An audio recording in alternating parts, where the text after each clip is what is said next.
बिस्मिल्लाहिर्रहमानिर्रहीम। अस्सलाम वालेकुम डियर स्टूडेंट्स, कैसे हैं आप लोग। उम्मीद है आप लोग खैरियत से होंगे। स्टूडेंट्स, आज हम जो है फेडरल बोर्ड की जो स्टैट्स है वो स्टार्ट करेंगे और मेरे पास जो बुक है वो है ये introduction to statistics for FG colleges part 1 और ये है कारवान बुक हाउस की बुक है। ये बुक से हमने जो है वो आज चैप्टर जो है वो 3 शुरू करना है। चैप्टर जो 3 है हमारे पास वो है मैयर ऑफ लोकेशन, या इसको कहते हैं मैयर ऑफ सेंट्रल टेंडेंसी, दो नाम है इसके। और इस चैप्टर में हमारे पास हमने असल में एवरेज फाइंड करनी होती है। तो हमारे पास दो तरह की एवरेजेस होंगी, एक होगी मैथमेटिकल एवरेजेस और दूसरी होगी पोजिशनल एवरेजेस। मैथमेटिकल एवरेजेस में हमारे पास आता है arithmetic mean, geometric mean, harmonic mean. और पोजिशनल एवरेजेस में हमारे पास आता है मीडियन और मोड। जो कॉमनली यूज होती है ये 5 एवरेजेस हैं।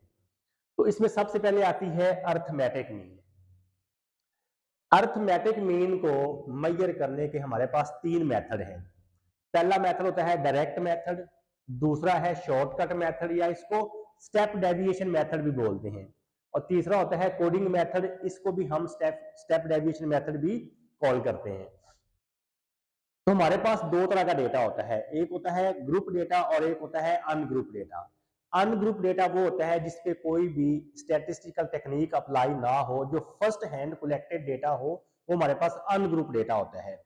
और वो डेटा जिसके ऊपर कम से कम एक दफा कोई भी स्टैटिस्टिकल टेक्निक अप्लाई हो चुकी हो और जो पहले से कलेक्टेड हो उसे हम बोलते हैं ग्रुप डेटा। तो अनग्रुप डेटे के लिए हमारे पास डायरेक्ट मेथड में जो फार्मूला होगा वो होगा x bar is equal to summation x over n. अगर वेरिएबल एक्स है तो एक्स बार आ जाएगा और यहाँ पे भी एक्स आ जाएगा। अगर वेरिएबल वाई है तो यहाँ पे वाई बार आ जाएगा और यहाँ पे सम वाई आ जाएगा। इस तरह ग्रुप डेटे के लिए जो हमारे पास फार्मूला होगा वो होगा sum F X over sum F. ये है डायरेक्ट मेथड। दूसरा मेथड है हमारे पास शॉर्टकट मेथड या स्टेप डेविएशन मेथड। इसमें हमारे पास जो अनग्रुप डेटा का फार्मूला होगा वो होगा A plus summation D over N, जबकि डी जो है ये इक्वल होता है एक्स माइनस ए के। और ए क्या है, कोई भी अज्यूम वैल्यू, कोई भी फर्जी वैल्यू जो हम डेटे में से फर्ज करेंगे, एक्स में से फर्ज करेंगे। और दूसरा है for group data x bar is equal to A plus summation f d over summation F.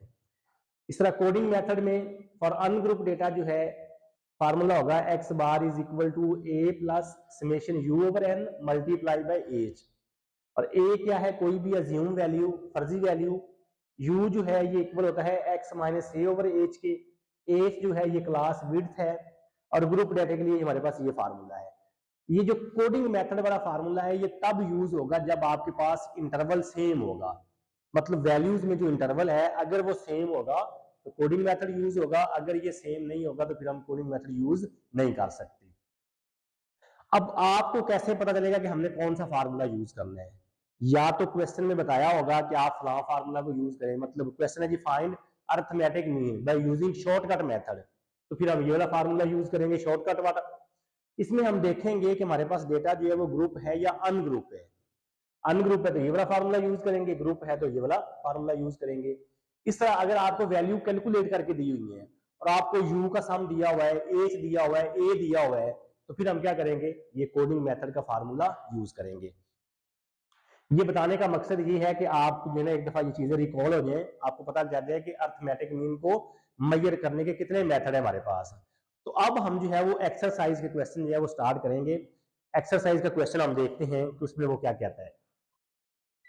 Exercise में देखें जी, question number 3.1, find the arithmetic mean of the following measurements. Values आपको दी हुई हैं, मेजरमेंट्स है जी इंचेस में, और यहां से आपको कहा गया है आपने अर्थमेटिक मीन फाइंड करना है। तो सबसे पहले हम देखेंगे कि ये डेटा ग्रुप है या अनग्रुप है। हमें कैसे पता चलेगा? अगर डेटे में फ्रीक्वेंसी दी हुई है, एफ दिया हुआ है तो वो डेटा ग्रुप होता है, और अगर एफ ना दिया हो तो वो डेटा अनग्रुप होता है। तो इसमें एफ नहीं है, इसका मतलब है ये अनग्रुप डेटा है। अब अर्थमेटिक मीन को मेजर करने के 3 मेथड है, डायरेक्ट, शॉर्टकट और कोडिंग। अब क्वेश्चन में कंडीशन नहीं है कि आपने कौन सा मेथड यूज करना है, जब कंडीशन नहीं है तो आप जो सा मर्जी मेथड यूज कर सकते हैं, लेकिन मैं इसको सोल्व करने के लिए डायरेक्ट मेथड जो है वो यूज करूंगा और उसका ये वाला फार्मूला होगा। अच्छा जी, सबसे पहले तो हम लिखेंगे फार्मूला लिखेंगे। फार्मूला क्या होता है जी, X bar is equal to sum x over N. ये जो सम है ना, इसको हम सिग्मा भी पढ़ते हैं, इसको सम भी पढ़ते हैं, इसको हम समेशन भी पढ़ते हैं। ये तीन नामों से हम इसको जो है वो पुकार सकते हैं। और ये एक ग्रीक लेटर है। क्या है? ग्रीक लेटर है। यूनानी जबान का लफ्ज है जिसका मतलब होता है वैल्यूज को ऐड करना। अब सम एक्स का क्या मतलब है? जिसके साथ ये लगेगा इसका मतलब है उसको हमने उसकी जितनी भी वैल्यूज है उनको ऐड करना है। सम एक्स का मतलब क्या है कि एक्स की जितनी भी वैल्यूज होंगी उनको हमने ऐड कर लेना है। तो ये वैल्यूज हैं, इनको मैंने नाम दे दिया जी एक्स का। आप वाई भी कह सकते हैं, इससे कोई फर्क नहीं पड़ता। पहली वैल्यू है 3.88, 4.09, 3.92, 3.97, 4.02, 3.95, 4.03, 3.92, 3.98 और लास्ट पे है 4.06। सम जो होता है वो हमेशा कॉलम या रो के लास्ट में मिलता है, तो हमने वैल्यूज कॉलम वाइज लिखा है। जो ऊपर हेडिंग होगी उसी का हमें सम मिलेगा। हेडिंग क्या है? एक्स। यहां से हमें सम किसका मिलेगा? एक्स का। एक्स के सम से क्या मुराद है कि जितनी भी वैल्यूज आपको नजर आ रही है इन सारी वैल्यूज को आपने ऐड कर लेना है। तो ऐड करने से जो आंसर आ रहा है वो हमारे पास आ रहा है जी 39.82। अब चलते हैं फार्मूले की तरफ।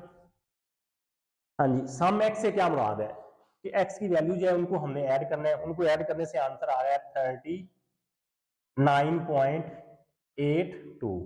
N mean number of values, तो ये वैल्यूज जो है ये 10 है। अब हम इन वैल्यूज को डिवाइड करेंगे तो ये आंसर आ जाएगा 3.982। ये हमने क्या फाइंड कर लिया? एक्स बार या अर्थमेटिक मीन। अच्छा, अब आपको कैसे पता चलेगा आपका आंसर ठीक है या ठीक नहीं है? अगर हम वैल्यूज को रेंज करें तो ये हमारा आंसर जो है ये सेंटर में कहीं आना चाहिए, नंबर 1। नंबर 2, ये जो आंसर आया है ये हमारे डेटे में जो सबसे छोटी वैल्यू है उससे ये आंसर छोटा नहीं होना चाहिए, और डेटे की जो सबसे बड़ी वैल्यू है उससे आंसर बड़ा नहीं होना चाहिए। इस डेटे में हमारी जो सबसे छोटी वैल्यू है वो है जी आपके पास 3.88, ये सबसे बड़ी छोटी वैल्यू है। तो हमारा आंसर जो है वो इससे छोटा नहीं होना चाहिए। ये देखें, ये आंसर इससे छोटा नहीं है, और जो सबसे बड़ी वैल्यू है उससे आंसर हमारा बड़ा नहीं होना चाहिए। तो हमारी जो सबसे बड़ी वैल्यू है वो है 4.06, तो ये आंसर 4.06 से बड़ा भी नहीं है और सेंटर में कहीं आ रहा है। लेकिन स्टूडेंट, ये था क्वेश्चन नंबर 3.1। अब हम नेक्स्ट क्वेश्चन देखते हैं 3.2। नेक्स्ट क्वेश्चन देखें जी, question number 3.2। The following table gives the marks obtained by a batch of 5 candidates in an examination in history, statistics and economics। Students हैं 1 से 5 तक, हिस्ट्री में उनके मार्क्स हैं, स्टैटिस्टिक्स में मार्क्स हैं, इकोनॉमिक्स में उनके मार्क्स गिवन है। और लिखा हुआ है जी in which subject is the level of knowledge highest. हमने ये बताना है जी कि बच्चों ने किन सब्जेक्ट में हाईएस्ट मार्क्स जो है वो अचीव किए हैं। तो इसके लिए हमें मीन निकालना पड़ेगा। जिसके मीन का आंसर जो है वो सबसे बड़ा होगा उस सब्जेक्ट में बच्चों ने जो है वो हाईएस्ट नॉलेज जो है वो हासिल किया होगा, मतलब उनमें उनका नॉलेज जो होगा वो हाईएस्ट होगा। तो इसका मतलब है हमें हिस्ट्री का भी मीन निकालना पड़ेगा, स्टैटिस्टिक्स का भी और इकोनॉमिक्स का भी। तो पहले हिस्ट्री है, मैं लिख रहा हूं जी मीन ऑफ हिस्ट्री। अच्छा, ये डेटा अनग्रुप है क्योंकि इसमें फ्रीक्वेंसी नहीं है। तो मीन वही x bar is equal to sum x over n, और इसके सबस्क्रिप्ट में मैंने लिख दिया एज। एज क्यों लिख रहा हूं कि ये जो मीन है ये हिस्ट्री का है, तो इन वैल्यूज को भी हमें एक्स कहना पड़ेगा, इनको भी, इसको भी मैंने एक्स का नाम दे दिया, इन वैल्यूज को भी मैंने एक्स का नाम दे दिया, इन वैल्यूज को भी मैंने एक्स का नाम दे दिया। अब हम इनके फाइंड करते हैं जी सम। इसका जो सम एक्स है वो आ रहा है 178, इसका जो सम एक्स है वो हमारे पास आ रहा है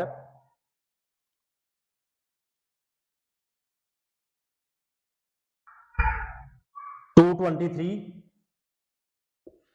और इसका जो सम एक्स है वो हमारे पास आ रहा है जी 228।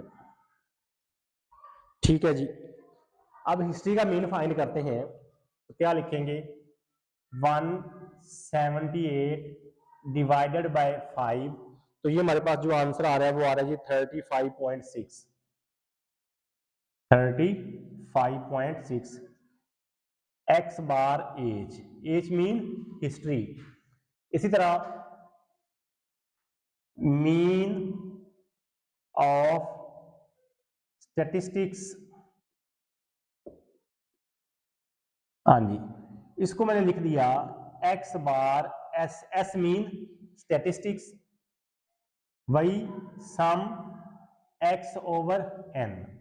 तो इसका जो सम है वो है 223, इसको भी 5 से डिवाइड किया तो हमारे पास जो आंसर आ रहा है वो आ रहा है 44.6, 44.6 एक्स बार एस। लास्ट पे जी मीन ऑफ इकोनॉमिक्स, अब इसको मैं लिखूंगा एक्स बार ई, ई मीन इकोनॉमिक्स, सम एक्स ओवर एन। तो इसका जो सम है वो आ रहा है जी 228 डिवाइडेड बाय 5, तो इसको डिवाइड किया तो आंसर क्या आ गया 45.6। अब आप लोग देखें जी, इसमें से जो हाईएस्ट जो मीन है, मीन का आंसर सबसे बड़ा किसका आ रहा है, इकोनॉमिक्स का। तो इकोनॉमिक्स में जो मीन है वो सबसे ज्यादा है, यहां पे लिख लें नीचे सिंस, चूंकि मीन फॉर इकोनॉमिक्स या mean of economics, mean of economics, हाँ जी, मीन ऑफ इकोनॉमिक्स क्या है 45.6 इज द हाईएस्ट, कि जो इकोनॉमिक्स का मीन है वो हाईएस्ट है। सो क्योंकि अगर इसमें का मीन ज्यादा है तो इसमें जो बच्चे हैं वो ज्यादा अच्छा परफॉर्म कर रहे हैं। So level of knowledge, level of knowledge,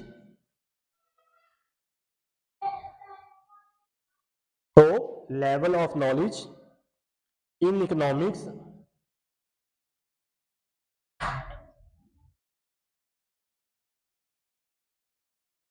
is highest, कि बच्चों के पास जो इकोनॉमिक्स का नॉलेज है वो एज कंपेयर टू हिस्ट्री और स्टैटिस्टिक्स ज्यादा है।